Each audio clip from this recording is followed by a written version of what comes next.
삼국지. 여러분은 이 이야기를 무엇으로 기억하십니까? 도원결의, 의형제, 충의의 관우, 그리고 천재 군사 제갈량. 누군가는 이 이야기를 영웅의 시대라고 부릅니다. 또 누군가는 정의가 승리하는 이야기라고 믿습니다. 하지만 정말 그랬을까요? 만약 지금부터 우리가 보게 될 삼국지가 영웅담이 아니라 살아남기 위한 기록이라면요. 삼국지의 인물들은 선악으로 나뉘지 않습니다. 그들은 단지 어떤 시대에 던져진 사람들일 뿐이었고, 그 시대는 한 사람을 영웅으로도 만들지만 동시에 괴물로도 만들었습니다. 그리고 이 이야기에서 가장 중요하고 가장 잔인한 질문은 이것입니다. 누가 옳았는가가 아니라 누가 끝까지 살아남았는가. 우리는 관우를 의리의 상징으로 기억합니다. 하지만 그 의리는 전장에서 무엇이었을까요? 우리는 유비를 백성을 품은 군주로 기억합니다. 하지만 그 자비는 난세에서 어떻게 기능했을까요? 우리는 조조를 간웅이라 부릅니다. 그러나 간웅이라는 단어 하나로 그가 살았던 세계의 현실을 설명할 수 있을까요? 삼국지는 인간의 본성을 보여주는 거울입니다. 칼을 쥔 손이 얼마나 차가워질 수 있는지, 친구라는 이름이 얼마나 쉽게 무너질 수 있는지, 명분이라는 말이 얼마나 값싸게 거래될 수 있는지, 그리고 무엇보다 국가라는 울타리가 무너진 자리에서 사람들이 어떤 선택을 하게 되는지. 시작은 아주 조용합니다. 한나라. 그 거대한 제국의 이름은 겉보기에는 여전히 단단해 보였습니다. 황제는 존재했고, 법은 살아있었고, 궁궐은 여전히 웅장했고, 관리들은 백성 위에 군림했습니다. 그런데 이상하지 않습니까? 이렇게 체제가 멀쩡한데 왜 세상은 무너져 내리기 시작했을까요? 답은 간단합니다. 겉은 멀쩡했지만 속은 이미 썩어 있었기 때문입니다. 국가는 세금을 걷었습니다. 하지만 국민에게 돌아오는 것은 아무것도 없었습니다. 가뭄이 들면 굶어 죽고, 홍수가 나면 떠내려가고, 병이 돌면 그냥 죽었습니다. 그리고 그 죽음은 개인의 불운이 아니라 시스템의 결과였습니다. 누구는 살아남고, 누구는 죽어도 되는 세상, 누구는 법을 만들고, 누구는 법의 대상이 되는 세상. 그 불평등이 너무 오래 지속되면 사람들은 어느 순간부터 국가라는 단어 자체를 믿지 않게 됩니다. 여기서부터 균열이 시작됩니다. 백성들은 묻습니다. 이 나라가 나를 지켜준 적이 있었나? 내가 이 나라를 위해 살아야 할 이유가 있나? 그때 사람들은 처음으로 깨닫습니다. 나라가 우리를 버렸다면 우리도 나라를 버릴 수 있다는 걸요. 그런 불신 위에 또 하나의 불씨가 떨어집니다. 황관입니다. 황제 옆에서 시중을 들던 이들이 어느 순간부터 황제를 조종하기 시작합니다. 황제의 말을 바꾸고, 황제의 눈을 가리고, 황제의 귀를 막습니다. 누가 충신인지, 누가 역적인지, 누가 올라가고 누가 죽는지, 그 기준은 더 이상 국가가 아니라 궁궐 안의 기류가 됩니다. 그리고 사람들은 알게 됩니다. 이 나라의 심장은 더 이상 뛰지 않는다는 것을. 그때부터 한나라는 살아있는 제국이 아니라 그냥 거대한 시체가 됩니다. 그 시체 위로 사람들이 몰려듭니다. 처음에는 약탈자들이 몰려듭니다. 그 다음엔 권력자들이 몰려듭니다. 그리고 마침내 영웅이라 불릴 사람들이 나타납니다. 여러분, 난세에는 왜 항상 영웅이 나온다고 할까요? 난세가 영웅을 만들기 때문이 아닙니다. 난세는 누구에게나 똑같이 잔인합니다. 다만 어떤 인간은 그 잔인함을 견디는 수준이 아니라 이용할 줄 알았던 겁니다. 그게 조조입니다. 그리고 그와는 완전히 다른 방식으로 사람들의 마음을 잡아끄는 이가 유비입니다. 하지만 그들이 처음부터 대단한 존재였던 건 아닙니다. 처음에 그들은 너무 작았습니다. 작았고 가난했고 초라했고 지금 우리가 기억하는 모습과는 달랐습니다. 그런데도 그들은 살아남습니다. 살아남고 이기고 빼앗고 끝내 천하를 향해 손을 뻗습니다. 삼국지는 결국 말합니다. 착한 사람은 오래 못 버틴다라고. 정직한 사람은 먼저 쓰러진다라고. 그리고 살아남은 사람이 역사를 쓴다고. 그렇다면 우리가 알고 있는 삼국지는 누가 쓴 걸까요? 영웅이 쓴 이야기일까요? 승자가 남긴 기록일까요? 아니면 후대가 덧칠한 신화일까요? 여기서 이 이야기의 방향이 결정됩니다. 삼국지를 감동의 이야기로 볼 것인지, 아니면 냉정한 생존 기록으로 볼 것인지, 그리고 그 결정의 출발점이 되는 사건이 있습니다. 황건적의 난. 많은 사람이 이 반란을 민심의 폭발이라 부릅니다. 그런데 이상합니다. 민심이 폭발했다면 그 폭발은 하루아침에 일어났을까요? 아니요. 그건 하루아침에 일어난 게 아닙니다. 그건 오랫동안 눌려있던 밑바닥이 마침내 무너진 소리였습니다. 그리고 그 소리는 한나라가 아직도 살아있다고 믿던 사람들에게 이렇게 속삭였습니다. 이제 시작이다. 그때 누군가는 피로써 길을 만들 준비를 했고, 누군가는 명분으로 사람을 모을 준비를 했으며, 누군가는 그 모든 혼란 속에서 권력의 냄새를 맡기 시작했습니다. 이제 우리는 그 첫 장면으로 들어가야 합니다. 황건적의 깃발이 들리는 순간 삼국지라는 거대한 기록은 더 이상 되돌릴 수 없는 방향으로 흘러가기 시작합니다. 황건적의 깃발이 들리는 순간 삼국지라는 거대한 기록은 더 이상 되돌릴 수 없는 방향으로 흘러가기 시작합니다. 사람들은 흔히 황건적을 반란군이라 부릅니다. 그리고 그 이름만으로 모든 것을 정리해버립니다. 질서를 깨뜨린 자들, 나라를 위협한 자들. 하지만 정말 그랬을까요? 그들이 나라를 무너뜨린 게 아니라 이미 무너져 있던 나라 위에서 마지막으로 불이 붙은 건 아닐까요? 황건적의 난이 무서운 이유는 그들이 강해서가 아닙니다. 그들이 조직적이어서도 아닙니다. 그 난이 보여준 건 단 하나였습니다. 국가는 이미 백성의 마음에서 죽었다. 그리고 그 죽음은 궁궐에서 일어난 게 아니라 시장과 논밭에서 일어났습니다. 백성들이 굶기 시작한 순간부터 나라의 심장은 조용히 멈추고 있었던 겁니다. 그 시대 사람들은 말합니다. 비가 오지 않았다. 흉년이 들었다. 전염병이 돌았다. 하지만 그건 자연의 문제였을 뿐입니다. 진짜 문제는 그 자연재해가 닥쳤을 때 국가가 아무것도 하지 않았다는 사실입니다. 사람이 굶어 죽는데 그 굶어 죽는 자리를 관리는 세금 장부로만 확인합니다.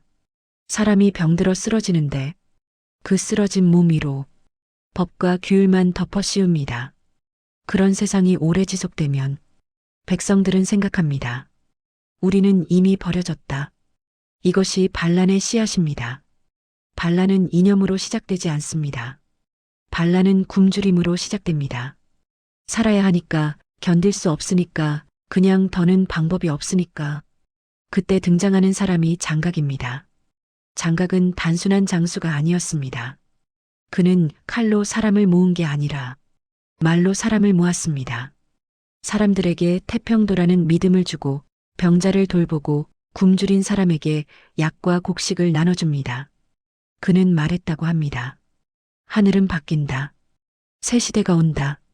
여러분, 여기서 중요한 건 이 말이 진짜냐 거짓이냐가 아닙니다. 사람들은 진짜가 필요해서 모인 게 아닙니다. 사람들은 희망이 필요해서 모인 겁니다. 국가가 해야 할 일을 누군가 대신 해주는 순간 백성들은 그쪽으로 쏠릴 수밖에 없습니다. 그리고 결국 그 유명한 구호가 터져 나옵니다. 창천은 이미 죽었고 황천이 설 것이다. 이 말은 종교적 주문처럼 보이지만 사실상 선언문입니다. 이 나라 끝났다. 한나라는 이 외침을 듣고 놀랐을까요? 아니요. 놀랄 자격이 없었습니다. 그들은 이미 오래전부터 백성의 목숨을 숫자로 처리했으니까요. 황건적들은 머리에 누런 수건을 두르고 일어섰습니다. 그래서 황건적입니다. 그 숫자는 기록마다 다르지만 분명한 건 이겁니다. 그 규모는 소요가 아니라 전국적 붕괴에 가까웠습니다. 여기서 한나라가 선택한 건 정치적 해결이 아니었습니다. 대화도 아니었습니다. 구제도 아니었습니다. 칼이었습니다. 그런데 문제는 한나라의 칼이 이미 무뎌져 있었다는 사실입니다. 중앙군은 약해졌고 지방은 통제되지 않았습니다. 그래서 한나라는 결국 더 위험한 선택을 합니다. 지방의 유력자들에게 군권을 쥐어주는 겁니다. 군대를 모아라. 반란을 진압하라. 필요한 건 알아서 해결해라. 여러분, 여기서부터 삼국지가 시작됩니다. 국가가 폭력을 직접 통제하지 못하고 폭력을 민간에 외주주는 순간 그때부터 그 폭력은 더 이상 국가의 것이 아닙니다. 칼을 가진 자는 묻습니다. 그렇다면 이 칼을 왜 나라를 위해 써야 하지? 이 칼로 내가 나라가 되면 되지 않나? 바로 그 순간 한나라는 스스로를 해체하기 시작합니다. 황건적은 결국 진압됩니다. 수많은 사람들이 죽습니다. 살아남은 자들은 흩어집니다. 그리고 누군가는 이렇게 생각하죠. 반란은 실패했다. 하지만 진짜 공포는 지금부터입니다. 황건적을 진압하는 과정에서 지방 무장들은 병사를 얻습니다. 명성을 얻습니다. 무엇보다 경험을 얻습니다. 사람을 죽이는 경험, 사람을 움직이는 경험, 이기면 모든 걸 가져가는 경험. 이 경험은 중독입니다. 한번 맛본 사람은 다시 평범한 세상으로 돌아갈 수 없습니다. 그리고 그 틈에서 작은 이름 하나가 조용히 눈을 뜹니다. 조조. 처음에 조조는 아직 천하를 노리는 거물이 아닙니다. 하지만 그는 남들과 달랐습니다. 그는 세상을 도덕으로 보지 않았습니다. 조조는 세상을 구조로 봤습니다.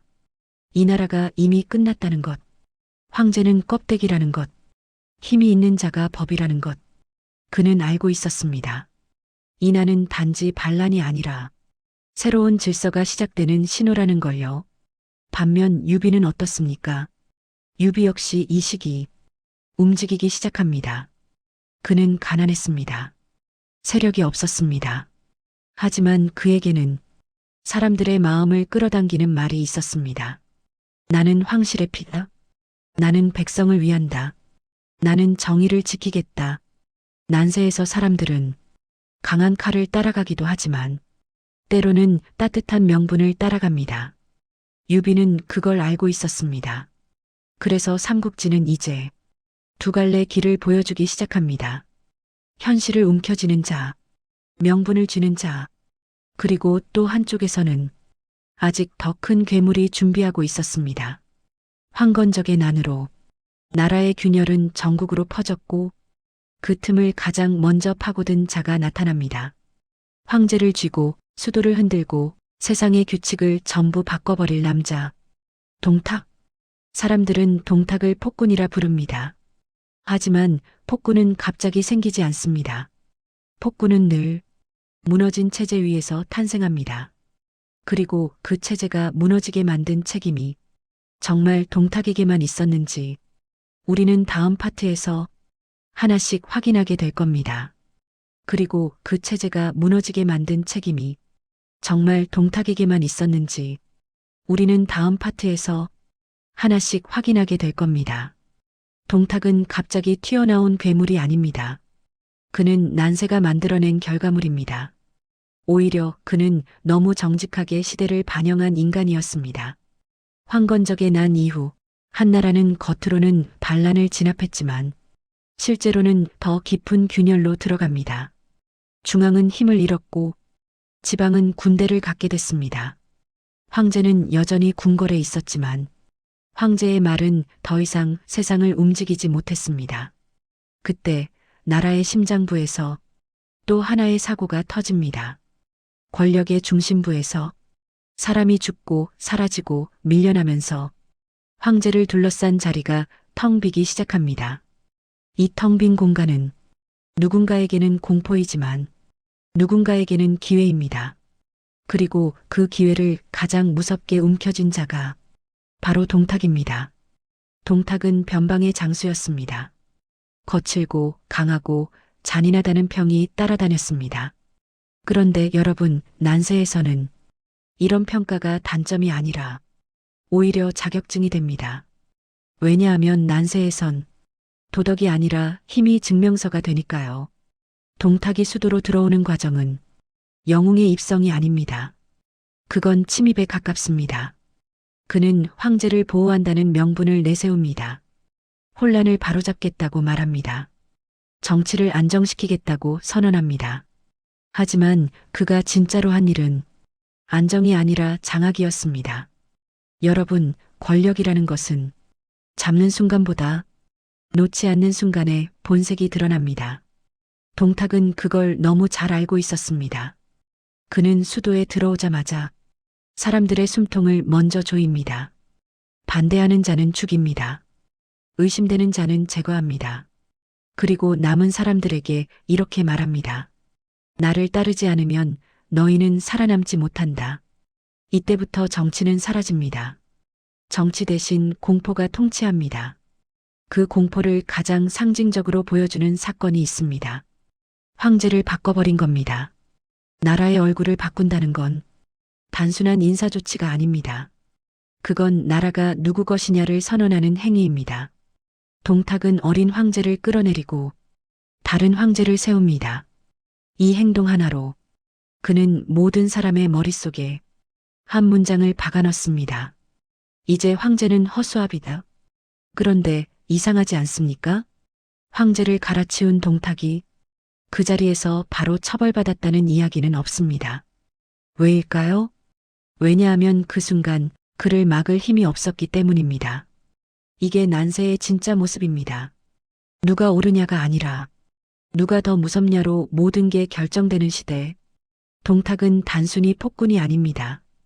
그는 권력의 규칙을 바꿔버린 사람입니다. 황제는 교체 가능하다. 충신은 필요 없다. 나라라는 것은 칼을 가진 자가 쥐는 것이다. 이게 동탁이 남긴 메시지입니다.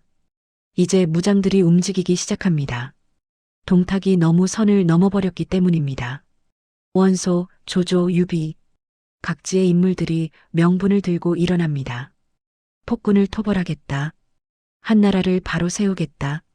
그들은 정의를 외칩니다. 하지만 여러분, 난세에서 정의는 종종 가장 비싼 거짓말이 됩니다. 폭군을 치겠다며 군대를 모은 자들 중 과연 몇 명이 정말 백성을 위해 칼을 든 걸까요? 그리고 더 중요한 질문이 있습니다. 폭군을 무너뜨린 뒤 그들이 권력을 내려놓을까요? 역사는 대답합니다. 폭군을 무너뜨리는 건 어렵지만 폭군이 되지 않는 건 더 어렵다고. 동탁이 무서운 이유는 그가 잔인해서가 아닙니다. 그가 권력을 잡는 방식을 너무 노골적으로 보여줬기 때문입니다. 그러자 사람들은 깨닫습니다. 아, 이렇게 하면 되는구나. 아, 이런 식으로 나라를 쥐는구나. 동탁은 죽더라도 동탁 같은 인간은 계속 나온다는 걸 그는 몸으로 증명해버린 겁니다. 그런데 동탁 곁에는 또 한 명의 존재가 있었습니다.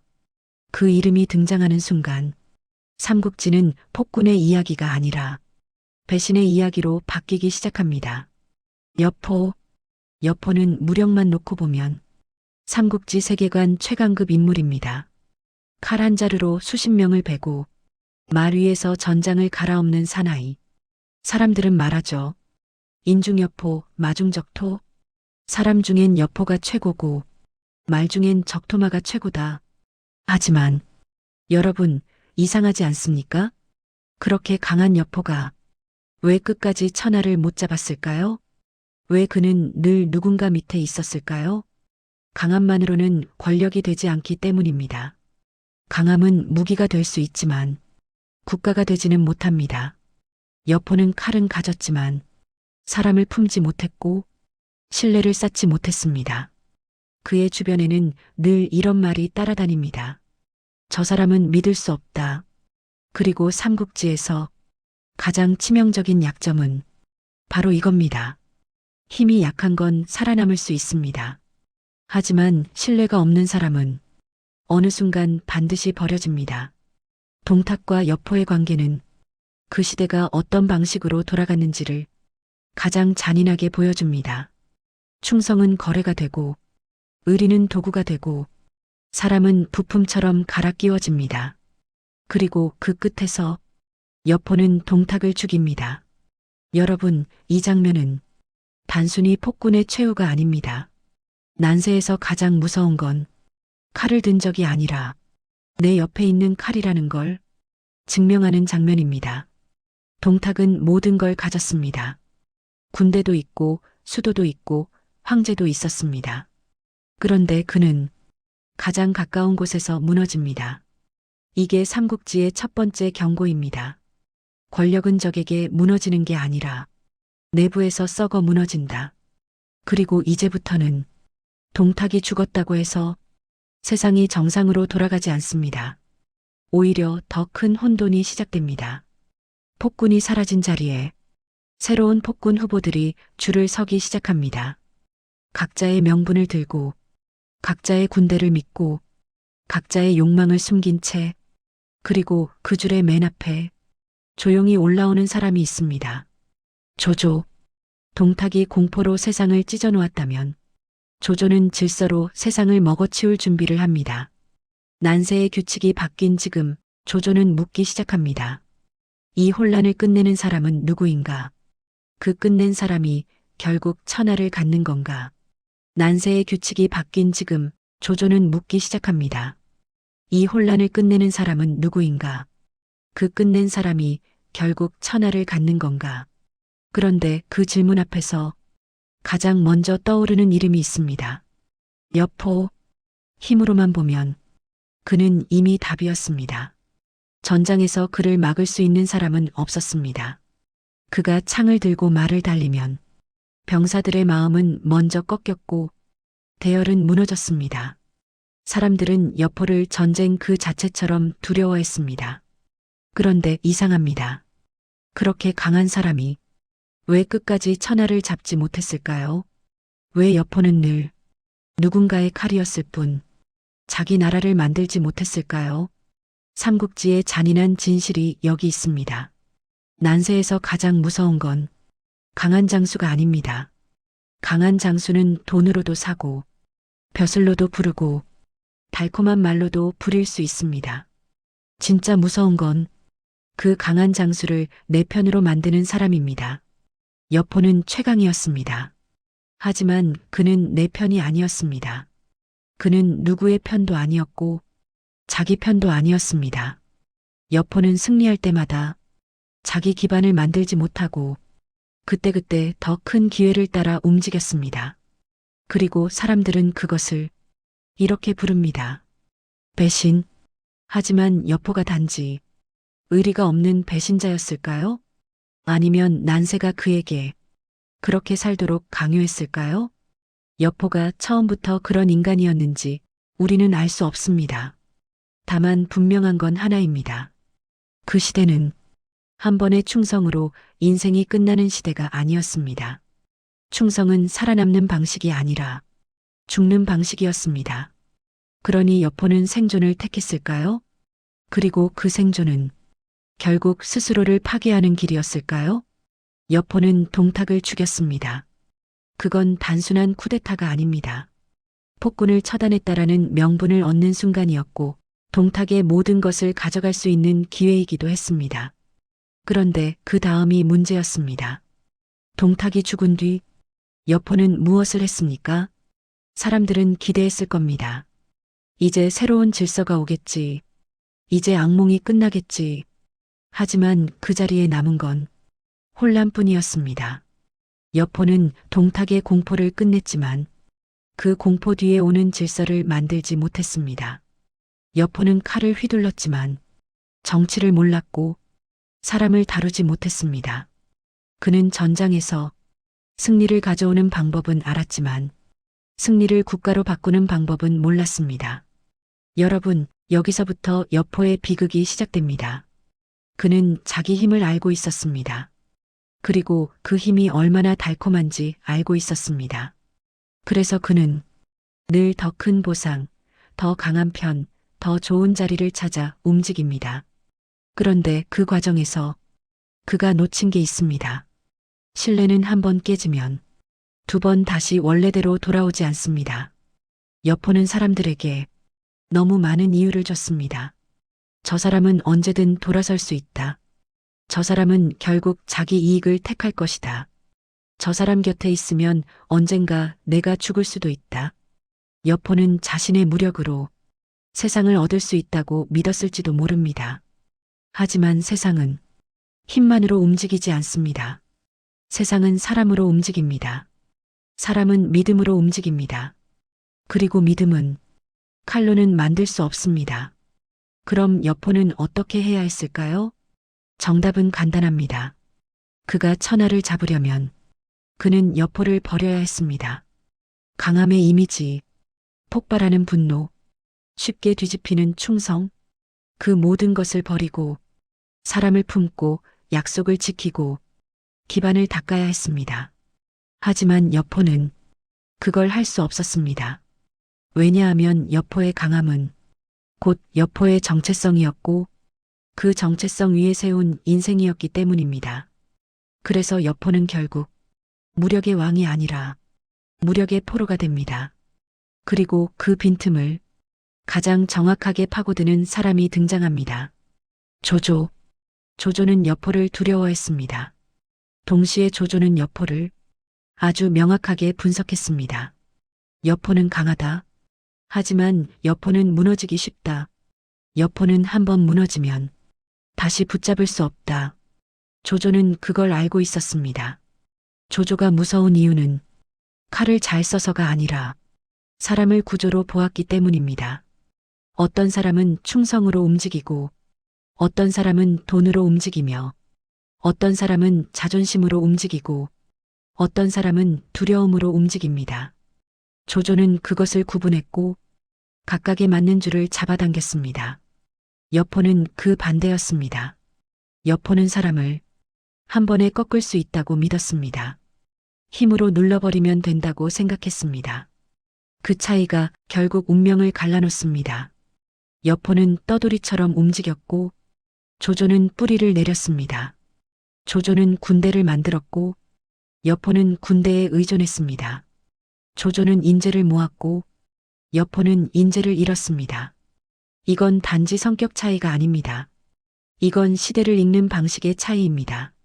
난세에서 진짜 강자는 칼을 가장 잘 휘두르는 사람이 아니라 칼을 가장 오래 들고 있을 수 있는 사람입니다. 그리고 칼을 오래 들려면 그 칼을 쥐게 해줄 사람이 필요합니다. 여포는 그걸 끝내 얻지 못합니다. 그는 전장을 휩쓸었지만 뒤돌아보면 늘 혼자였고 그가 남긴 건 공포뿐이었습니다. 그리고 공포로 모인 군대는 공포가 사라지는 순간 그보다 더 빠르게 흩어집니다. 결국 여포는 또 다른 선택의 갈림길에 서게 됩니다. 살아남기 위해 어디에 붙을 것인가, 누구를 믿을 것인가, 아니면 누구를 버릴 것인가. 그 순간 조조는 더 이상 관찰자가 아닙니다. 조조는 이제 본격적으로 난세의 설계자가 되기 시작합니다. 그는 전장을 승리로만 보지 않습니다. 전장은 인재를 거르는 필터이고 질서를 구축하는 기회이며 권력을 정당화하는 무대입니다. 여포가 칼의 시대를 보여줬다면 조조는 그 칼 위에 체제를 올릴 준비를 합니다. 이제부터 삼국지의 흐름은 폭군과 배신의 이야기를 넘어서 본격적인 천하 경쟁으로 넘어갑니다. 그리고 그 첫 번째 대결은 여포의 최강 무력과 조조의 냉정한 구조가 정면으로 부딪히는 순간에서 시작될 겁니다. 그리고 그 첫 번째 대결은 여포의 최강 무력과 조조의 냉정한 구조가 정면으로 부딪히는 순간에서 시작될 겁니다. 여러분, 우리는 조조를 뭐라고 부릅니까? 간웅, 난세의 영웅이자 악당, 권모술수의 대명사. 그런데 이상합니다. 삼국지에서 조조만큼 오해받는 사람도 없습니다. 조조는 악인인가요? 아니면 현실주의자인가요? 조조는 배신자인가요? 아니면 시대를 읽은 생존자인가요? 사람들은 조조를 욕합니다. 냉정하다고, 잔인하다고, 믿을 수 없다고. 그런데 그 비난은 사실 조조가 살았던 세계가 얼마나 비정상적이었는지를 증명하는 말이기도 합니다. 정상적인 세상에서라면 조조 같은 사람은 분명히 문제 인물입니다.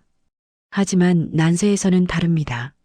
난세에서는 착한 사람이 살아남는 게 아니라 살아남는 사람이 착함의 기준을 다시 정합니다. 조조는 그걸 정확히 이해한 인물입니다. 그는 정의를 외치며 칼을 들지 않았습니다. 그는 명분을 외치며 군대를 모으지 않았습니다. 조조가 내건 건 언제나 질서였습니다. 그런데 여러분, 이 질서라는 단어가 얼마나 무서운지 아십니까? 질서라는 말은 누가 질서를 만들 것인가를 포함합니다. 질서라는 말은 그 질서에 누가 복종할 것인가를 포함합니다. 즉, 조조가 말한 질서는 평화가 아니라 통제였습니다. 조조는 혼란을 끝내겠다고 말하지만 그 혼란을 끝내는 방식은 누군가의 자유를 끝내는 방식이기도 합니다. 하지만 난세의 사람들은 그 통제를 원했습니다. 왜냐하면 혼란보다 통제가 덜 무섭기 때문입니다. 오늘은 살아남고 싶습니다. 내일은 생각하고 싶습니다. 사람들은 그렇게 변해갑니다. 조조는 그 심리를 알고 있었습니다. 그리고 그는 이 난세에서 가장 어려운 일을 해냅니다. 사람을 모으는데 성공한 것. 이게 조조의 첫 번째 무기입니다. 칼이 아니라 사람입니다. 황건적의 난 이후 각지에서 군웅들이 일어났습니다. 모두가 군대를 가지고 모두가 명분을 외쳤습니다. 그런데 이상하게도 그들 중 상당수는 결국 사라집니다. 왜일까요? 군대는 돈이 있어야 유지됩니다. 돈은 땅이 있어야 나옵니다. 땅을 가지려면 싸워야 합니다. 싸워서 이겨도 그 땅을 운영할 시스템이 있어야 합니다. 난세에서 가장 어려운 건 싸움이 아닙니다. 싸움은 누구나 할 수 있습니다. 분노가 있으면 되고 칼이 있으면 됩니다. 진짜 어려운 건 이긴 뒤에 유지하는 것입니다. 조조는 그걸 합니다. 그는 전장을 단발성 승부로 보지 않습니다. 조조는 전장을 체제를 확장하는 과정으로 봅니다. 그래서 조조는 싸울 때도 항상 계산합니다. 이기면 무엇을 얻는가, 지면 무엇을 잃는가, 그리고 그 손익계산의 중심에는 늘 이것이 있습니다. 사람. 조조는 인재를 모으는데 집착합니다. 능력이 있으면 씁니다. 출신이 어떻든 상관없습니다. 명문가든 천한자든 쓸모가 있으면 씁니다. 이게 당시 기준으로는 거의 혁명에 가까운 발상이었습니다. 혈통과 가문이 모든 것을 결정하던 시대에 조조는 말합니다. 능력 있는 자가 살아야 한다. 그리고 여기서 조조의 진짜 잔인함이 드러납니다. 그 능력주의는 자비가 아닙니다. 조조가 사람을 쓰는 이유는 그들을 살리기 위해서가 아니라 그들을 활용하기 위해서입니다. 조조는 인재를 존중합니다.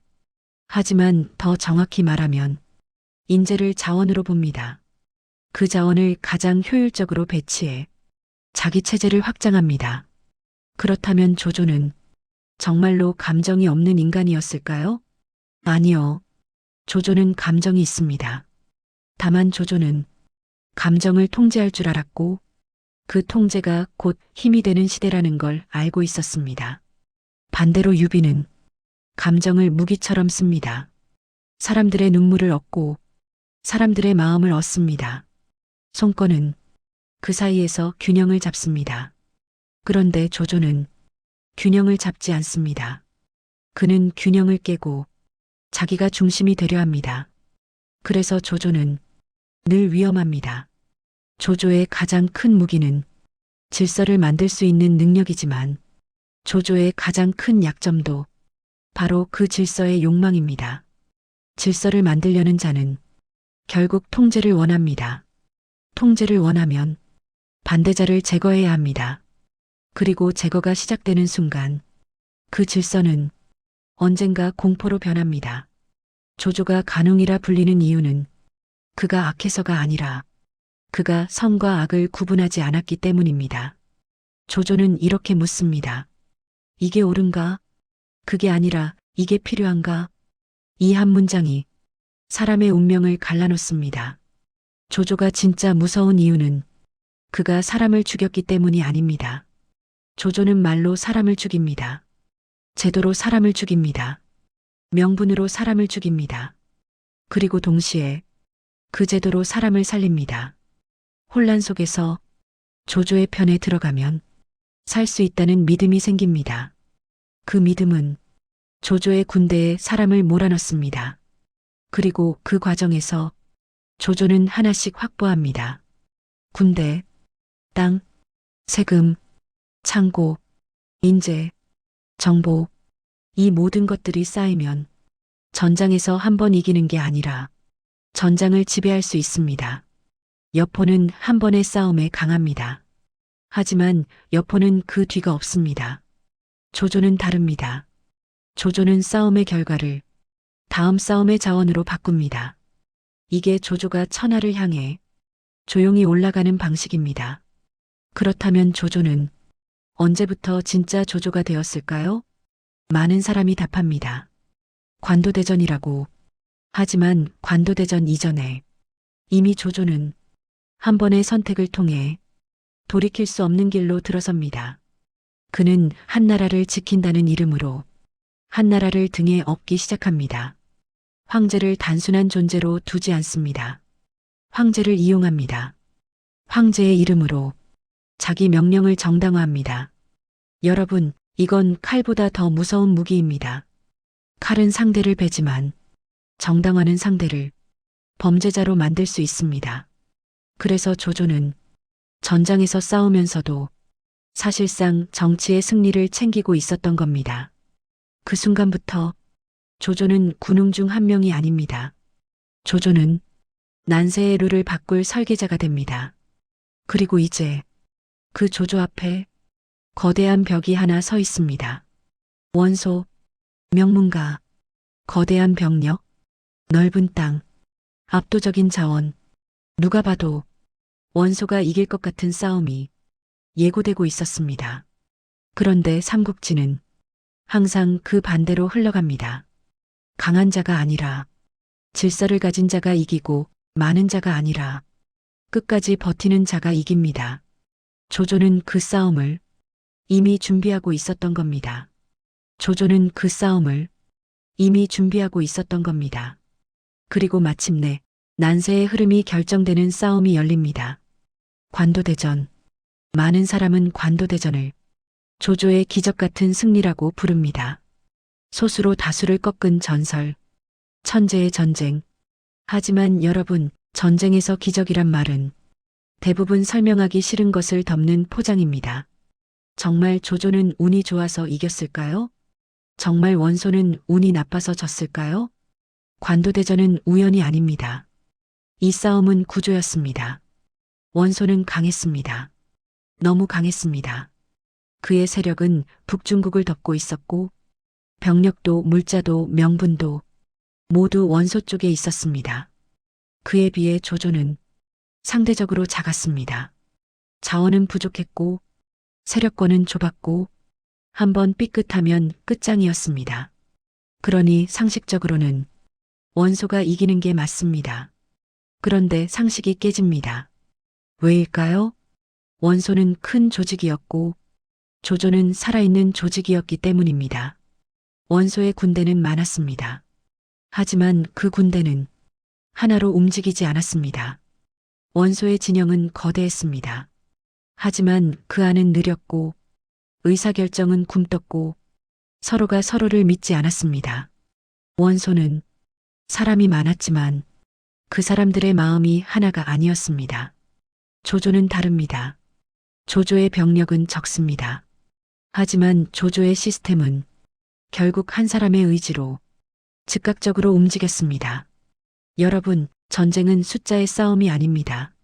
전쟁은 결정의 싸움입니다. 그리고 결정은 빠를수록 무섭습니다. 빠른 결정은 상대를 준비할 시간 없이 찌르기 때문입니다. 원소는 너무 많은 것을 가졌습니다. 그래서 잃을 것도 많았습니다. 조조는 가진 게 적었습니다. 그래서 선택이 단순했고 그 단순함이 오히려 속도가 됐습니다. 관도대전은 원소가 부족해서 진 게 아닙니다. 원소는 넘쳤기 때문에 졌습니다. 넘치는 자원, 넘치는 장수, 넘치는 참모, 넘치는 의견. 그 넘침은 결정의 순간에 독이 됩니다. 한 방향으로 몰아치지 못하게 만들고 모든 것을 토론하게 만들고 시간을 잡아먹습니다. 그리고 전쟁에서 시간이란 무엇입니까? 목숨입니다. 원소 진영은 늘 회의했습니다. 누구 말을 들어야 하는지, 어디를 먼저 쳐야 하는지, 진짜 위험이 어디인지. 그 사이 조조는 상대의 머뭇거림을 먹고 자랍니다. 원소는 조조를 압박했습니다. 그 압박 자체는 맞는 전략이었습니다. 하지만 그 압박이 결정타가 되지는 못했습니다. 왜냐하면 조조는 버틸 줄 아는 사람이었기 때문입니다. 조조는 정면으로 맞붙어 꺾는 방식이 아니라 시간을 끌고 틈을 만들고 그 틈을 찢어먹는 방식으로 싸웁니다.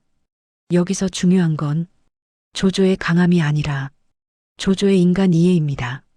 조조는 전장을 보기 전에 사람을 봅니다. 원소의 약점은 칼이 아니라 원소의 사람들 사이에 있었습니다. 거대한 조직은 대부분 내부에 균열이 있습니다. 그 균열이 보이지 않을 뿐입니다. 조조는 그 보이지 않는 균열을 확대시키는데 천재였습니다. 그리고 마침내 그 균열은 한 줄의 선택으로 터져버립니다. 원소군의 보급. 전쟁에서 보급은 생명입니다. 밥이 끊기면 군대는 싸울 수 없습니다. 칼이 있어도 못 싸웁니다. 병력이 있어도 못 싸웁니다. 원소는 병력이 많았기 때문에 보급을 더 많이 필요로 했습니다. 아이러니하게도 원소의 강함이 원소의 목줄이 된 겁니다. 그 보급을 책임진 곳이 오소라는 곳입니다. 그리고 조조는 그 오소를 찢어버립니다. 이 순간이 관도대전의 핵심입니다. 조조는 정면 대결에서 이긴 게 아닙니다. 조조는 상대의 심장을 찌른 겁니다. 배를 가르지 않고 숨통을 끊었습니다. 오소가 불타는 순간 원소 군대의 내부는 공포로 무너집니다. 우린 이제 굶어 죽는다. 우린 이제 끝이다. 전장에서 병사들은 명분으로 싸우지 않습니다. 병사들은 배고픔으로 무너집니다. 원소는 이때도 결정을 늦춥니다. 대응이 늦습니다. 혼란을 정리하지 못합니다. 그렇다고 원소가 멍청한 인물이었을까요? 그렇지 않습니다. 원소는 뛰어난 인물이었습니다. 하지만 원소는 운영자 타입이 아니었습니다. 원소는 귀족이었습니다. 명문가의 리더였고 사람들이 따라오는 방식이 카리스마와 체면에 기반해 있었습니다. 반면 조조는 현장에서 피로 조직을 만든 사람입니다. 동료를 만들고 부하를 만들고 제도를 만들었습니다.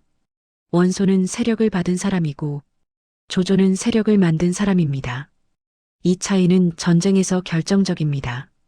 받은 사람은 잃는 순간 무너지고 만든 사람은 잃어도 다시 붙일 줄 압니다. 관도대전의 승리는 그냥 조조가 전술을 잘 써서가 아닙니다. 조조는 난세에서 살아남는 법을 이미 몸으로 알고 있었습니다. 그리고 이 전쟁이 끝나는 순간 조조는 단순한 군웅이 아닙니다. 그는 사실상 북방의 패자가 됩니다. 그런데 여러분, 여기서 삼국지가 끝났습니까? 아니요. 이제부터가 진짜입니다. 조조가 북방을 장악하자 남쪽에서는 다른 선택이 시작됩니다. 그리고 그 선택의 중심에는 유비가 있습니다. 유비는 조조처럼 땅과 병력을 빠르게 늘리지 못했습니다. 하지만 유비는 아무도 따라하지 못하는 무기를 가지고 있었습니다. 사람들의 마음입니다. 그리고 그 마음을 완성시켜줄 한 사람을 만나게 됩니다. 제갈량, 삼고초려. 사람들은 이 이야기를 낭만으로 기억합니다. 하지만 낭만으로만 보기엔 너무 현실적인 계산이 들어 있습니다. 유비는 왜 그렇게까지 해서 제갈량을 얻어야 했을까요? 그리고 제갈량은 왜 유비의 손을 잡았을까요? 유비는 이상한 사람입니다. 삼국지에 나오는 수많은 군웅들 가운데 유비만큼 약한 채로 오래 버틴 사람도 없습니다. 조조는 무너뜨리면서 올라갔고 손권은 지키면서 버텼습니다. 원소는 크기로 밀어붙였고 여포는 힘으로 휘둘렀습니다. 그런데 유비는 없었습니다. 땅도 없었습니다. 병력도 없었습니다. 재물도 없었습니다. 확실한 근거지도 없었습니다. 그럼 유비는 무엇으로 버틴 걸까요? 이 질문이 삼국지의 본질입니다. 난세에서 살아남는 방식은 두 가지입니다. 강해지는 것, 혹은 믿게 만드는 것. 유비는 강해지지 못했습니다. 그러니 믿게 만들어야 했습니다. 유비는 자기를 팔았던 사람입니다. 정확히 말하면 자기의 이야기를 팔았습니다. 나는 황실의 후손이다. 나는 백성을 위한 사람이다. 나는 정의를 지키는 사람이다. 그 말은 칼보다 가볍지만 사람의 마음을 움직이면 칼보다 무거워집니다. 유비는 그 힘을 알고 있었습니다. 그리고 그 힘은 난세에서 가장 값비싼 자산이 됩니다. 사람들은 혼란 속에서 누군가를 믿고 싶어 합니다. 내일이 불안할수록 사람들은 더 강한 질서를 원하지만 동시에 더 따뜻한 위로를 원합니다. 조조는 질서를 주는 사람이고 유비는 위로를 주는 사람입니다. 그래서 유비는 패배해도 끝나지 않습니다. 패배하면 다시 떠돌고 떠돌면 또 다른 사람 곁으로 들어가고 거기서 다시 병사를 모으고 또 무너지고 또 움직입니다. 이렇게 살면 보통 사람은 한두 번 만에 사라집니다. 그런데 유비는 끝까지 남습니다. 왜냐하면 유비는 자기 자신을 고정된 실체가 아니라 계속 이어지는 이야기로 만들었기 때문입니다. 여러분, 사람은 영토보다 이야기를 더 오래 기억합니다. 땅은 바뀌어도 기억은 남습니다. 유비는 그 기억을 쌓았습니다. 그의 곁에는 항상 두 사람이 붙어 다닙니다. 관우, 장비. 우리는 이 관계를 의형제라고 부르고 그 안에 낭만을 넣습니다. 하지만 냉정하게 보면 이 의형제는 유비의 가장 강력한 정치 자산입니다. 난세에서 사람들이 가장 싫어하는 건 힘없는 군주가 아니라 믿을 수 없는 군주입니다. 유비는 약했지만 적어도 사람을 버리지 않는 척을 합니다. 관우와 장비는 유비가 남에게 보여주는 증거입니다. 나는 사람을 얻는 사람이다. 나는 끝까지 함께 가는 사람이다. 이 이미지는 난세에서 엄청나게 큰 힘이 됩니다. 그러나 여기서 또 하나의 질문이 생깁니다. 유비는 정말 의로웠을까요? 아니면 그 의리를 정치적 무기로 쓴 걸까요? 정답은 하나로 고정되지 않습니다. 유비에게 의리는 진심이었을 수도 있고 전략이었을 수도 있습니다. 하지만 중요한 건 유비가 그 의리를 보이게 만들 줄 알았다는 겁니다. 사람들은 진심 자체보다 진심처럼 보이는 장면에 움직입니다. 그리고 유비는 그 장면을 만드는데 천재였습니다. 그는 울고 고개를 숙이고 자기 약함을 인정합니다. 난세에서 약함을 인정하는 군주. 이건 굉장히 위험한 행동입니다. 보통은 먹잇감이 됩니다. 그런데 유비는 그 약함을 오히려 무기로 바꿉니다. 나는 약하지만 그래도 너희와 함께 하겠다. 이 말은 약자들에게는 희망이고 강자들에게는 명분이 됩니다. 유비는 거대한 세력들에게 늘 이용당하는 존재처럼 보였습니다. 원소 밑에 있었다가 조조와 부딪히고 유표에게 기대고 또 다른 곳으로 떠돌고. 그런데 여러분, 이 떠돌이 인생 속에서 유비는 한 가지를 얻습니다. 경험입니다. 전쟁을 경험하고 배신을 경험하고 정치의 더러움을 경험하고 사람이 무너지는 순간을 봅니다. 조조는 시스템으로 성장했고 유비는 실패로 성장했습니다. 그리고 그 실패는 그를 더 단단하게 만듭니다. 그런데 유비에게는 치명적인 약점이 있었습니다. 그는 잘 싸우는 장수가 아닙니다. 조조처럼 시스템을 짜는 사람도 아닙니다. 손권처럼 균형을 유지하는 사람도 아닙니다. 유비는 자기 손으로 천하를 만들 수 없습니다. 그러니까 유비는 자기 손이 아니라 남의 손을 빌려야 합니다. 그리고 그 순간 유비는 한 사람의 이름을 듣게 됩니다. 제갈량. 사람들은 제갈량을 그냥 천재 군사라고 부릅니다. 하지만 제갈량이 진짜 무서운 건 천재이기 때문이 아닙니다. 제갈량은 난세를 판으로 보는 사람입니다. 어디가 강한지 약한지, 누구와 누구가 충돌할지, 어느 순간에 균형이 깨질지, 그걸 읽고 그 판 위에 자기 말을 놓습니다. 그런데 제갈량 같은 사람은 아무나 선택하지 않습니다. 그는 강한 사람에게 갈 수도 있었습니다. 조조에게 가면 더 빠르게 성공할 수도 있었습니다. 그런데 그는 유비를 봅니다. 왜일까요? 여러분, 제갈량은 권력을 원했을까요? 그럴 수도 있습니다. 하지만 더 정확하게 말하면 그는 설계할 수 있는 권력을 원했을 겁니다. 조조에게 가면 제갈량은 그냥 수많은 인재 중 하나입니다. 조조는 이미 체제를 만들어 놨고 그 체제는 조조 중심으로 돌아갑니다. 그 안에서 제갈량은 아무리 뛰어나도 조조를 넘어서지 못합니다. 하지만 유비에게 가면 다릅니다. 유비는 빈손입니다. 그 빈손은 약점이지만 동시에 기회입니다. 제갈량은 빈손 위에 자기 설계를 올릴 수 있습니다. 유비는 그걸 압니다. 그래서 유비는 제갈량을 구하러 갑니다. 삼고초려. 3번 찾아간다. 고개를 숙인다. 간절히 부탁한다. 낭만적인 이야기 같지만 이건 난세의 계약입니다. 유비는 제갈량에게 자기 인생을 겁니다. 내가 가진 건 없지만 나와 함께 천하를 만들어 달라. 그리고 제갈량은 그 계약서에 서명하려는 순간 한 가지를 확인합니다. 유비가 진짜로 명분의 사람이 맞는지, 유비가 진짜로 사람을 버리지 않는 사람인지, 유비가 진짜로 대업을 끝까지 밀어붙일 사람인지, 그 답이 확인되는 순간 제갈량은 움직이기 시작합니다. 그 움직임이 의미하는 건 단순히 참모 한 명이 붙는 게 아닙니다. 삼국지의 판이 본격적으로 삼국으로 고정되는 시작입니다. 제갈량이 유비를 택했다는 건 한 사람의 선택이 아닙니다.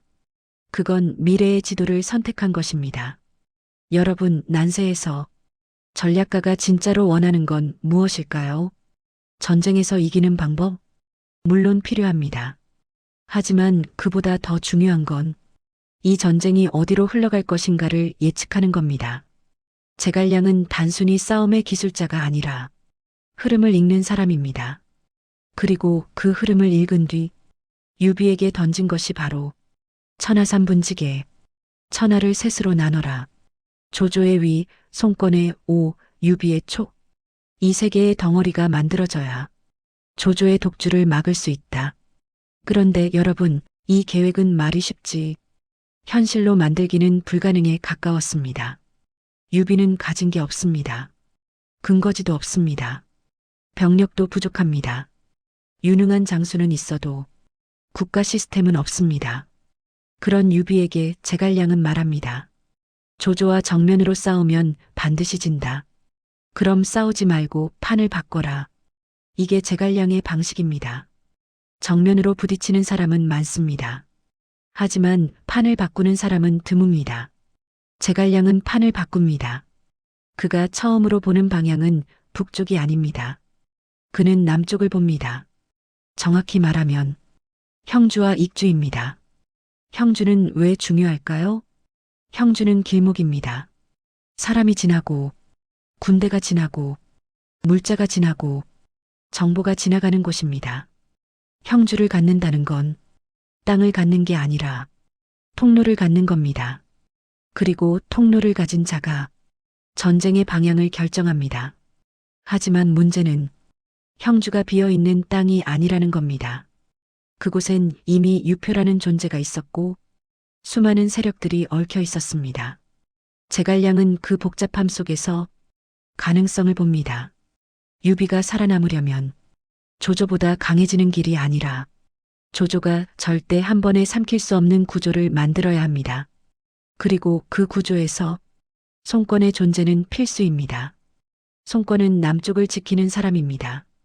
그는 무작정 싸우는 사람이 아니라 지키고 버티는 사람입니다. 조조가 북쪽을 장악하고 올라온다면 송권은 그 파도를 맞으며 자기 영역을 지킬 수 있는 인물입니다. 그런데 송권이 유비를 왜 도와줘야 합니까? 여기서 삼국지의 냉정한 진실이 드러납니다. 난세에서 동맹은 의리로 맺어지지 않습니다. 동맹은 생존으로 맺어집니다. 송권이 유비를 돕는 건 유비가 좋아서가 아닙니다. 조조가 너무 무서워서입니다. 유비가 송권에게 필요한 이유는 단순합니다. 유비가 없으면 조조의 칼끝이 곧바로 송권의 목으로 옵니다. 하지만 유비가 있으면 조조의 칼끝은 먼저 유비에게 막힙니다. 즉 유비는 송권에게 방패입니다. 그리고 송권 또한 유비에게 방패가 됩니다. 서로를 좋아해서 잡는 손이 아닙니다. 서로를 싫어해도 잡아야 하는 손입니다. 제갈량은 그걸 알고 있습니다. 그는 친해져라라고 하지 않습니다. 그는 같이 죽기 싫으면 붙어라라고 말합니다. 이게 현실입니다. 그리고 이 현실이 바로 적벽대전으로 이어집니다. 사람들은 적벽대전을 삼국지 최고의 드라마로 기억합니다. 바람이 불었다. 불이 붙었다. 조조가 무너졌다. 마치 한 장면의 영화처럼 떠올립니다. 그런데 여러분, 적벽대전은 멋진 전투가 아니라 조조의 체제가 처음으로 흔들린 순간입니다. 조조는 북쪽을 통일했습니다. 관도대전으로 원소를 무너뜨리고 연이어 세력을 정리하며 거대한 기반을 갖추었습니다. 그 조조가 이제 남쪽으로 내려옵니다. 이건 단순한 원정이 아닙니다. 조조에게 남쪽은 마지막 조각입니다. 그 조각만 맞추면 천하는 하나로 완성됩니다. 조조는 이렇게 생각했을 겁니다. 이제 끝이다. 이제 누구도 나를 막을 수 없다. 그리고 이 순간이 바로 역사가 항상 반복해온 장면입니다. 너무 강해진 권력은 자기 자신을 과신합니다. 조조의 군대는 거대했습니다. 그 거대한 군대는 숫자로만 보면 남쪽 세력들이 감당할 수 없었습니다. 그렇다면 송권과 유비는 처음부터 질 수밖에 없는 싸움을 왜 선택했을까요? 선택지가 없었기 때문입니다. 도망칠 수 없습니다. 항복하면 끝입니다. 싸우지 않으면 삼켜집니다. 그래서 그들은 불가능한 싸움을 준비합니다. 여기서 제갈량의 역할이 선명해집니다. 제갈량은 단순히 책략을 짜는 사람이 아닙니다. 그는 두려움의 방향을 바꾸는 사람입니다. 사람들은 조조가 무섭습니다. 그 무서움이 공포가 되면 전투는 시작하기도 전에 끝납니다. 제갈량은 그 공포를 다른 곳으로 돌립니다. 조조도 인간이다. 조조도 무너질 수 있다. 지금 이 전쟁은 승산이 있다. 그 말이 퍼지는 순간 사람들의 마음이 달라집니다. 전쟁에서 마음은 칼보다 먼저 움직입니다. 그리고 이제 모든 것이 적벽으로 모입니다. 강한 자의 완성 직전, 약한 자들의 마지막 연합, 그리고 바람 한 줄기로 기억되는 거대한 충돌. 하지만 진짜 이야기는 바람이 아니라 그 전에 이미 끝나고 있었을지도 모릅니다. 조조는 너무 멀리 왔고, 너무 빨리 내려왔고, 너무 큰 군대를 끌고 왔습니다.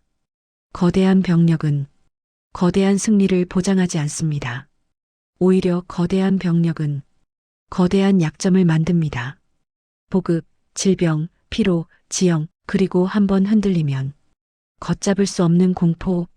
조조가 가진 가장 큰 무기였던 규모가 적벽에서는 조조의 목을 조르는 줄이 될 수도 있습니다. 그리고 그 전쟁이 끝난 뒤 삼국지의 판이 정말로 삼국으로 굳어지는 순간까지 적벽대전은 흔히 불로 이긴 전쟁으로 기억됩니다. 바람이 불었고 화공이 성공했고 조조가 패퇴했다. 그런데 여러분, 우리가 정말 봐야 할 건 불이 붙는 순간이 아닙니다. 불이 붙기 전부터 이 전쟁은 이미 무너지기 시작했을지도 모릅니다. 조조는 너무 많은 것을 믿었습니다. 북쪽을 통일했다는 자신감, 거대한 병력, 끝까지 밀어붙이면 남쪽은 무너질 거라는 확신. 그런데 전쟁은 확신으로 이기지 않습니다. 전쟁은 조건으로 이깁니다. 조조의 조건은 겉으로는 완벽했습니다. 그는 한나라 황제를 등에 업고 있었습니다. 즉, 명분이 있었습니다. 군대는 거대했습니다. 자원은 풍부했고 장수는 많았습니다. 그는 스스로를 정권이 아니라 사실상 국가로 만들고 있었습니다. 그 조조가 남쪽으로 내려오자 남쪽의 공기는 완전히 달라집니다. 송건은 흔들립니다. 이 상황에서 많은 사람들은 송건이 결단을 내렸다고 생각합니다. 하지만 송건의 결단은 확신이 아니라 공포 위에서 만들어진 선택에 가깝습니다. 조조가 내려온다는 것은 단순히 적이 한 명 늘어난 게 아닙니다. 남쪽 세력에게 조조는 세상의 끝이었습니다. 저 거대한 북방이 이제 남쪽까지 덮어버리면 우리는 사라진다. 송건은 알고 있었습니다. 이 싸움은 이기기 위한 싸움이 아니라 살기 위한 싸움이라는 걸요. 그런데 여기서 송건을 더 괴롭게 만드는 건 적이 아니라 내부였습니다. 전쟁을 할지 말지, 항복할지 버틸지, 싸우다 망할지, 항복하고 목숨만 부지할지, 이 선택 앞에서 송건의 진영은 갈라집니다. 이럴 때 사람은 평소의 성격이 아니라 생존 본능으로 움직입니다. 누군가는 말합니다. 싸우면 진다. 항복하자. 누군가는 말합니다. 싸우지 않으면 끝난다. 싸우자. 그런데 이 둘 중 어느 쪽이 옳습니까? 난세에서는 둘 다 옳을 수 있습니다. 왜냐하면 난세에서는 정답이 아니라 결과만 남기 때문입니다. 송건은 그 결과를 혼자 떠안아야 했습니다. 그리고 그 송건 앞에 또 하나의 변수가 들어옵니다. 유비는 약했습니다. 하지만 유비는 단순한 약자가 아닙니다. 유비는 명분 그 자체였습니다. 조조에게 맞서 싸우려면 남쪽은 명분이 필요했습니다. 송건이 조조와 싸우는 순간 그는 반역자가 될 수 있습니다. 하지만 유비와 함께 싸우면 이 전쟁은 한나라를 위한 전쟁이 될 수 있습니다. 즉, 유비는 송건에게 명분을 공급하는 존재입니다. 그래서 송건은 유비를 완전히 믿지 못하면서도 손을 잡을 수밖에 없습니다. 동맹이란 이런 겁니다. 서로가 서로를 의심하면서 서로가 서로를 필요로 해서 결국 묶이는 관계. 그리고 이런 동맹은 언제든 깨질 수 있습니다. 그러니 이 전쟁은 단지 조조 vs 송건의 싸움이 아닙니다. 조조 vs 송건 유비 연합. 그리고 더 정확히 말하면 조조 vs 흔들리는 연합. 그 흔들림을 붙잡아주는 사람이 있습니다. 주요, 송건의 핵심 인물, 그리고 남쪽의 전쟁 감각을 가진 사람. 주유는 알고 있었습니다. 조조는 강하다. 정면으로 맞으면 진다. 하지만 조건을 만들면 이길 수 있다. 주유는 조조의 약점을 찾습니다. 그리고 그 약점은 조조가 만든 강함의 반대편에 있었습니다. 조조는 북방의 왕입니다. 그의 군대는 북방의 땅에서 강합니다. 하지만 남쪽은 다릅니다. 습한 기후, 긴 수로 낯선 지형, 병사들의 적응 문제. 더 중요한 건 병력의 성격입니다. 조조의 병력은 빠르게 확장된 군대입니다. 서로 다른 세력에서 흡수된 병사들, 새로 편입된 집단, 전쟁 경험은 있지만 하나의 문화로 통합되지 않은 군대. 그 군대가 낯선 남쪽에 내려와서 한꺼번에 결집하려면 시간이 필요합니다. 그런데 조조는 시간을 주지 않습니다. 그는 빠르게 끝내고 싶어 합니다. 왜냐하면 빨리 끝내야 그 거대한 군대의 보급을 감당할 수 있기 때문입니다. 여기서 전쟁의 균열이 보입니다. 조조는 강하지만 조조의 군대는 피곤합니다. 조조는 거대하지만 조조의 군대는 무겁습니다. 조조는 질서를 만들지만 남쪽에서는 그 질서가 아직 뿌리 내리지 못합니다. 그리고 여러분, 전쟁은 무거운 쪽이 더 먼저 무너집니다. 왜냐하면 무거운 쪽은 한번 흔들리면 복구할 시간이 없기 때문입니다. 주유는 그걸 노립니다. 하지만 송권 진영엔 또 한 명의 사람이 있습니다. 제갈량. 사람들은 제갈량을 주유와 경쟁한 인물로 기억합니다. 둘이 서로를 견제하고 심리전을 벌이고 지략을 겨루었다고 말합니다. 그런데 그 경쟁의 진짜 본질은 자존심이 아닙니다. 그건 생존입니다. 제갈량에게도 이 전쟁은 죽느냐 사느냐의 문제였습니다. 유비는 지금 조조에게 붙잡히면 끝입니다. 그렇다고 송권에게 기대도 완전히 안전하지 않습니다. 송권이 만약 항복을 선택하면 유비는 그대로 사라집니다. 그러니 제갈량은 송권이 싸우도록 만들어야 했습니다. 이건 협상이 아닙니다. 강요에 가깝습니다. 송권이 싸우지 않으면 유비는 죽습니다. 그래서 제갈량은 송권의 마음을 밀어붙입니다.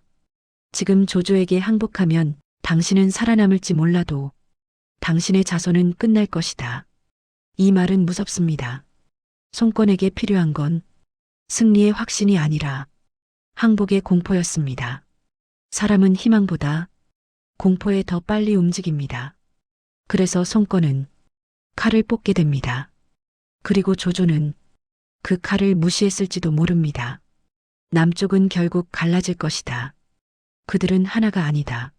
내가 가면 무너진다. 하지만 조조가 몰랐던 게 있습니다. 사람은 갈라지다가도 목숨이 걸리면 붙습니다. 그리고 그 목숨이 걸린 순간이 바로 적벽입니다. 물 위에서 싸우는 전쟁, 불이 닿으면 끝나는 전쟁, 한 번의 실수가 전체를 삼켜버리는 전쟁. 이 전쟁은 주유의 전쟁이자 제갈량의 전쟁이고 송권의 전쟁이자 유비의 전쟁입니다. 그리고 동시에 조조의 오만이 처음으로 시험받는 전쟁입니다. 이제 남은 건 단 한 번의 선택입니다. 조조는 밀어붙일 것인가, 연합은 버틸 것인가, 그 누구도 확신할 수 없는 밤에 바람이 방향을 바꾸고 불이 옮겨붙는 순간, 그때부터 삼국지의 판은 완전히 달라지기 시작합니다. 적벽대전은 삼국지에서 가장 화려한 장면으로 기억됩니다. 불, 바람, 연합, 대승.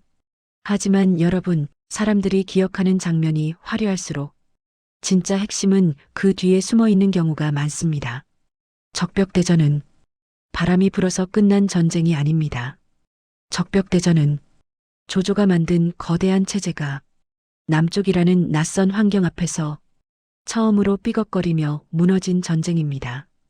불은 그 마지막 장면이었을 뿐입니다. 조조는 남쪽으로 내려왔습니다. 그는 자신 있었습니다.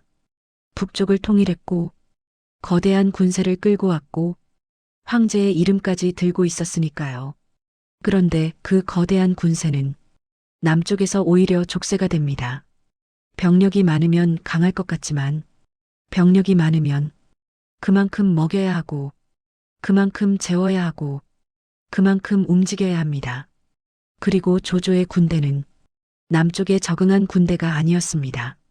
물위 전투, 습한 기후, 전염병, 낯선 지형. 이건 단순한 불편함이 아닙니다. 군대의 정신을 갉아먹습니다. 병사들은 걱정합니다. 우린 여기서 죽을 수도 있다. 이 전쟁 뭔가 이상하다.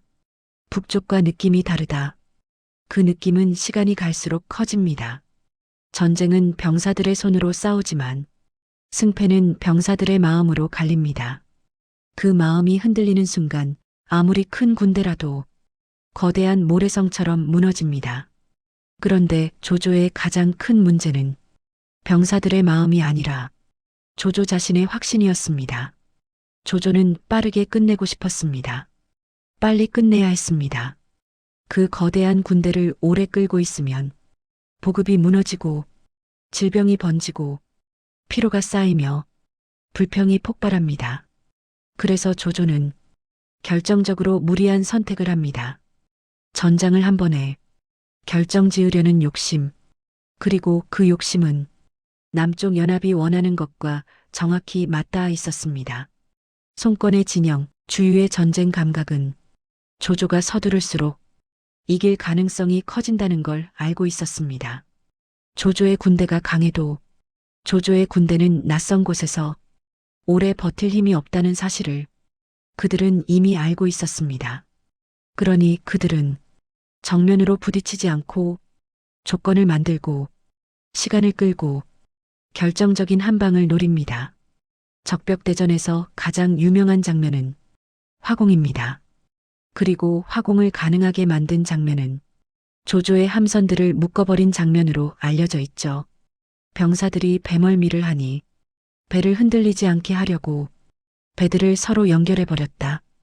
여러분, 이 선택 하나가 어떤 의미인지 아십니까? 전쟁에서 연결은 안정이 아니라 위험입니다. 연결된 군대는 한번 타격을 받으면 타격이 전체로 퍼집니다. 한 배가 불타면 그 불은 옆 배로 옮겨 붙고 그 다음 배로 번지고 결국 전체를 삼킵니다. 즉, 조조는 자기 군대를 스스로 하나의 거대한 표적으로 만들어버린 겁니다. 그럼 조조는 왜 그런 선택을 했을까요? 전략가가 없어서? 아니요. 조조는 똑똑합니다. 그는 남들을 이기며 올라온 인물입니다. 그럼 왜냐? 그는 남쪽을 자기 방식으로 통제할 수 있다고 믿었기 때문입니다. 조조의 전쟁 방식은 질서를 만들고 그 질서로 상대를 압박하는 방식입니다. 하지만 남쪽은 아직 그 질서가 스며들지 않은 공간이었습니다. 그러니 조조는 자기 방식대로 강제로 맞추려 합니다. 그게 그릇된 연결이고 그 연결은 결국 불 앞에서 취약해집니다. 그리고 그 불이 바다 위로 달려옵니다. 화공이 시작되는 순간 조조의 군대는 단순히 공격받는 게 아닙니다. 공포가 번집니다. 불이 번지면서 병사들의 머릿속은 전략이 아니라 생존으로 바뀝니다. 도망쳐야 한다. 살아야 한다. 내가 여기서 죽는다. 그 공포는 전염병처럼 번집니다. 조조는 이런 공포를 통제하는 데 익숙한 사람입니다. 하지만 적벽에서는 통제할 시간이 없습니다. 너무 빠르게 번지고, 너무 크게 번지고, 너무 많은 것을 삼킵니다. 그리고 그 순간 조조의 거대한 군대는 거대한 혼란이 됩니다. 여러분, 여기서 조조가 진 건 전술 때문이 아닙니다. 조조가 진 건 구조 때문입니다. 거대한 군대를 남쪽에서 유지하기 어렵다는 구조, 결속되지 않은 병력 구조, 짧은 시간 안에 끝내야 하는 구조, 그리고 한 번의 충격에 전체가 무너지는 구조. 조조는 자기 강함을 지나치게 믿었고 그 강함이 적벽에서는 약점으로 변했습니다. 그렇다면 적벽의 승자는 누구일까요? 사람들은 말합니다. 송권이 이겼다.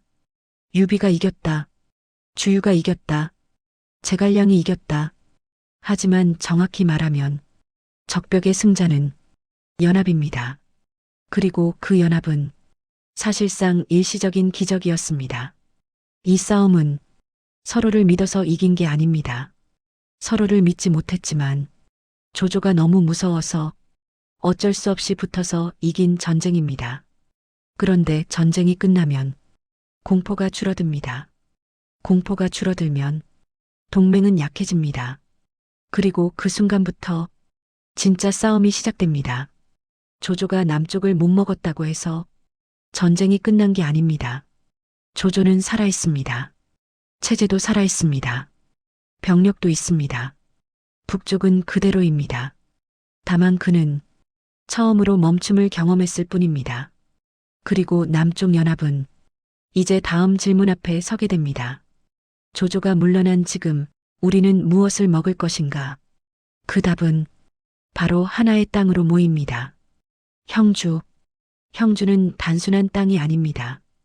형주는 남쪽과 북쪽을 잇는 목줄이고 오와 촉이 부딪히는 칼끝이며 삼국지의 비극이 시작되는 출발점입니다. 이제 다음 파트에서 우리는 그 형주로 들어갑니다. 그곳에서 유비는 기회를 잡고 송권은 불안을 키우며 조조는 다시 계산을 시작합니다. 그리고 그 계산의 끝에는 한 사람의 죽음이 기다리고 있습니다.